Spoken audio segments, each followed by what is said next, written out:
Bonjour, bonjour les amis de la ludothèque, j'espère que vous allez bien. Alors je voulais vous proposer dans cette approche vidéoludique pour une société toujours plus récréative, une spéciale Pas un mot, dans laquelle je n'aurais prononcé aucun mot. Mais franchement, on ne va pas se mentir, qui préfère être Bernardo plutôt que Zorro? Hmm, Qu'on se le tienne pour dit. Alors ça sera plutôt une spéciale Esprit, es-tu là? Alors rassurez-vous, il ne sera pas question d'esprit frappeur ou autre spectre. Non, cela aura plutôt trait à ce petit supplément qui nous distingue du domaine minéral, du monde des objets ou encore de la robotique. Ce petit quelque chose qui fait que parfois, eh bien, vous développez des idées et que peut-être parfois encore, cela fait ch'ting là-dedans. Eh bien, il s'agit de l'esprit. Ce n'était pas une question piège. Et nous allons aborder ce vaste thème à l'aide de deux jeux, si ce n'est pas merveilleux, Yokai et The Mind. Eh bien, tout d'abord, commençons avec le jeu Yokai, qui est un jeu pour 2 à 4 joueurs à partir de 8 ans. Alors, c'est un jeu qui va un petit peu vous immerger dans le folklore japonais et dans lequel vous allez devoir apaiser tous ensemble des esprits. Yokai est donc un jeu coopératif dans lequel eh bien, il y a 4 familles d'esprits, 4 différentes familles d'esprits, et voilà, vous allez devoir les regrouper ensemble euh, pour qu'ils puissent être en harmonie. Le moment est donc venu de faire connaissance avec nos esprits. Nous avons les Oni, qui sont les démons, les Kappa, les êtres de la rivière, Kitsune, les esprits malins associés au renard, Rokurokubi, qui sont les femmes au long cou. Voilà la mise en place du jeu Yokai. Donc on a disposé les différentes cartes esprits de manière aléatoire selon cette configuration. Donc il y a 4 esprits pour chacune des 4 familles et le but va être de les regrouper ensemble, ces esprits, et évidemment éviter de les séparer, voilà, pour qu'ils forment une espèce d'harmonie dans le monde des esprits. Alors, à son tour de jeu, un joueur doit consulter en secret, donc rien que pour ses yeux, deux cartes esprit. Voilà. Alors là, j'ai de la chance parce que ce sont deux cartes esprit qui sont de la même famille, des kappas. Donc ensuite, il les replace à leur emplacement. Et la deuxième étape, eh bien, il peut déplacer une des cartes esprit du plateau pour la mettre à côté d'une autre de manière orthogonale. Alors, ce que je vais faire, c'est que je vais prendre celle-là et la mettre ici. Comme ça, moi, je sais qu'il y a déjà deux cartes vertes qui sont ici associées. Et la dernière étape, eh bien, consiste à révéler une des cartes du paquet indice, ou alors de jouer une carte du paquet indice qui serait déjà révélée et de la poser sur une des cartes esprit. Alors là, comme il n'y a pas de carte indice révélée, je vais en révéler la première, et là, ça me donne indice bleu. C'est-à-dire que à un moment, un joueur, durant son tour, pourrait poser cette carte sur un esprit pour indiquer que cet esprit est de la famille des Oni, des bleus. Et voilà, ça permet de faire avancer la réunification de tous ces esprits, puisqu'évidemment, c'est le seul moyen de communiquer autour de la table de joueurs, en fait, à partir des cartes indices. On a le droit de prononcer aucun mot, ni de faire aucune remarque particulière. Alors, un deuxième joueur va jouer, et il va retourner ces deux cartes, par exemple.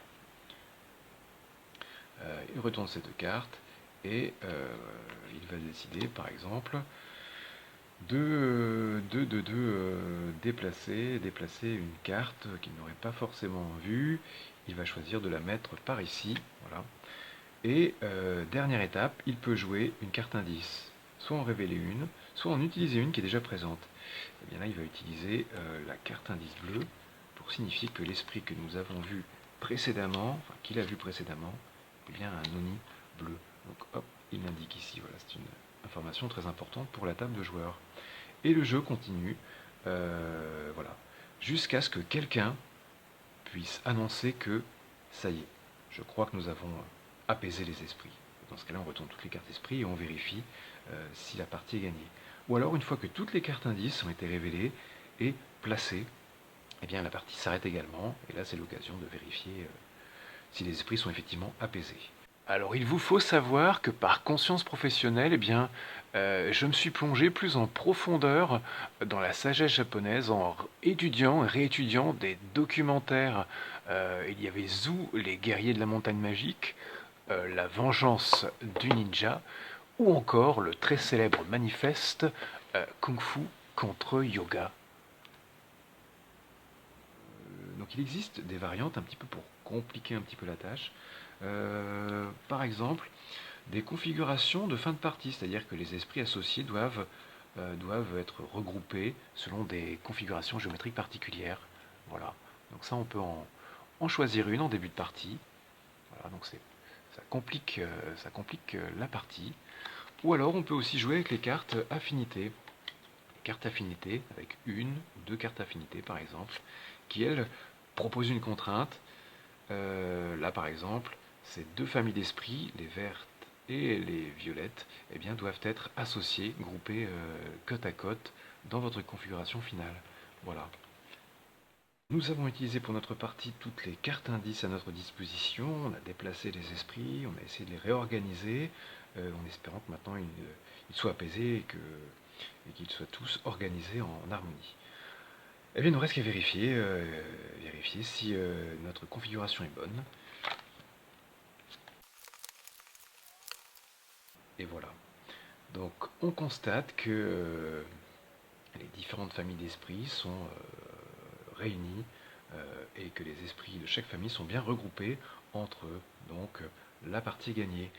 Alors yokai, eh bien c'est un mélange de déduction, de mémoire, de concentration aussi, et d'observation évidemment.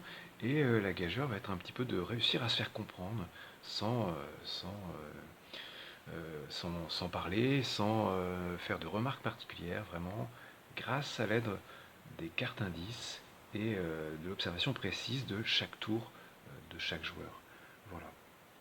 Donc Yokai, c'est un jeu très fluide et très plaisant que je vous recommande. Il est temps désormais de parler de The Mine, un jeu qui brille par son pitch particulièrement concis. Jugez par vous-même, nous ne faisons plus qu'un. Les joueurs forment une équipe et doivent poser leurs cartes par ordre croissant au centre de la table.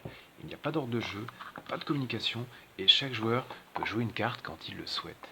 Alors The Mind, c'est un jeu pour 2 à 4 joueurs à partir de 8 ans. C'est un jeu coopératif dans lequel, évidemment, eh bien, vous n'avez pas la possibilité de parler, d'échanger des informations, pas même des clins d'œil comme au KEMS. Tout va se faire par la force de votre esprit, car vous ne faites plus qu'un, vous êtes une espèce d'entité collective, et c'est ça qui est beau. Alors, comme vous voyez, l'habillage thématique et visuel n'est pas très épais. On a ici un lapin qui n'est pas un lapin crétin, qui n'est pas le lapin blanc d'Alice au Pays des Merveilles. Peut-être on évoquerait tout juste un lapin Donnie Darkesque, mais rien n'est moins sûr. Donc on a des petits lapins qui sont nos vies au départ, donc pour une partie à 3 joueurs par exemple, eh bien on commence avec 3 vies. On a aussi un shuriken. Shuriken qui va être une arme qui va un petit peu peut-être nous soulager à un moment donné en cours de partie. On commence avec un shuriken. On a ici la progression des différents niveaux à franchir. Donc, évidemment, ça va être de plus en plus complexe. Et le reste du jeu est constitué des cartes. Chaque carte est unique et numérotée de 1 à 100. Donc le paquet de cartes est mélangé. Je mélange. Et on distribue une carte à chaque joueur car nous sommes au niveau 1. Niveau 1, une carte. Chacun prend connaissance en secret de sa carte et le but va être à partir de maintenant, après se concentrer, essayer d'entrer en osmose avec ses partenaires de jeu, essayer de disposer les cartes par ordre croissant au milieu de la table.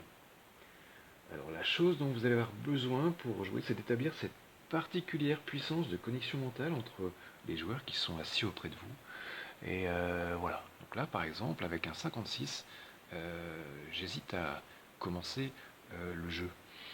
Mais peut-être que cet ami imaginaire-là se dit que tiens, moi j'ai le 54, je ne suis pas vraiment beaucoup plus avancé, euh, mais je vais quand même jouer cette carte.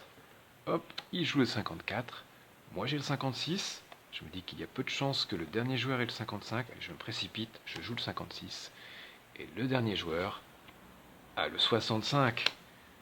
Nous sommes bien dans l'ordre croissant des cartes, et donc nous avons franchi le niveau 1. Hop. Si on passe au niveau 2, eh bien on réintègre les cartes utilisées, et oui, sinon c'est trop simple. Je mélange, je mélange, je mélange, je mélange. Ensuite, on distribue 2 cartes à chaque joueur, puisque nous sommes au niveau 2. Alors, il y a parfois, quand on arrive à passer un niveau, un petit gain. Voilà, là par exemple, on pourrait gagner un deuxième shuriken. Alors le shuriken, comment l'utilise-t-on en fait? Eh bien, comme on ne peut pas communiquer autour de la table, si quelqu'un souhaite utiliser le shuriken, eh bien il va devoir lever le bras. Et si tous les autres sont d'accord pour lever le bras, eh bien chacun, dans son jeu, va se défausser de sa plus petite carte et la révéler, ce qui permettra de simplifier un petit peu le passage du niveau en cours. Alors moi je consulte un petit peu mon jeu. Pour ce deuxième niveau, j'ai le 7 et le 97. Nous avons chacun 2 cartes. Il faut que quelqu'un se lance. Il peut y avoir des longs moments comme ça de vacuité mentale, d'absence, de doute, mais à un moment, il faut que quelqu'un se lance. Allez, par la force de l'esprit, je joue le 7. Je joue le 7 et mon ami ici imaginaire va jouer cette carte ou pas. 68, c'est un peu beaucoup. Le 24. Il joue le 24. Pour moi, c'est toujours bon. J'ai le 97. Je sais que j'ai largement le temps d'attendre pour jouer. Notre dernier joueur, lui, a le 72 ou le 30. Il serait bienvenu qu'il joue le 30. Allez, il joue le 30. Pour l'instant, tout va bien. Tout va bien. Là, évidemment, il va y avoir un long moment d'hésitation puisque chacun consulte son jeu en secret, je vous le rappelle. Et comme il y a 68 ici, 72 là et 97, et que notre carte précédente est 30, il y a beaucoup d'écart entre toutes ces cartes, donc à mon avis, il va se passer un long moment avant qu'on puisse décider que quelqu'un se lance. Et comme le temps va être assez long, eh bien, ce joueur a décidé de jouer. Il joue le 72, mais hélas, lui avait le 68. Aïe, mince. Il révèle sa carte 68. Alors, ce qui fait que, comme on sait, comme il y a une erreur, eh bien, on va perdre une vie, on va perdre un petit lapin. Mais on va pouvoir continuer le niveau, et comme je suis le seul à avoir encore une carte écalée, évidemment la plus grande autour de la table, je la joue et on passe le niveau 2. On collecte notre gain, hop, un deuxième shuriken, et on va passer au niveau 3, et ainsi de suite. Et voilà pour The Mine. The Mine, c'est vraiment un jeu curieux dans le monde ludique, particulier, puisque d'ailleurs est-ce même un jeu, sur une base un peu de hasard de classement de cartes, sans possibilité de donner des indices, ni même pour opérer des déductions. On est purement sur un jeu qui ferait euh, les beaux jours de nos amis télépathes. Je peux vous confier que pour y avoir joué avec des gens que je ne connaissais pas autour de la table, alors je dois bien avouer que je n'en ai pas appris beaucoup plus sur leur vie, mais il y a une synergie qui opère. Et ça, c'est vraiment beau, et c'est un peu inexplicable. Et c'est toute la force et l'originalité de ce jeu vraiment unique. Voilà, donc The Mine, je vous le recommande comme petite expérience ludique à pratiquer. Et vous verrez, c'est assez agréable. Et on se prend vite à vouloir s'acharner pour tenter de passer au niveau supérieur et de répéter un petit peu, répéter les parties. Et bien voilà. Pour conclure, laissez-moi vous conseiller la confection d'un casque en aluminium, histoire de maximiser votre concentration et de pouvoir jouer en pleine conscience. Ce casque vous aidera à vous protéger des ondes telluriques et de la 5G. Et si je dois rajouter une chose pour vous convaincre, eh bien sachez que c'est un modèle éprouvé et approuvé, fort usité dans les asiles. Euh, la preuve en est, ils en sont tous zinzin.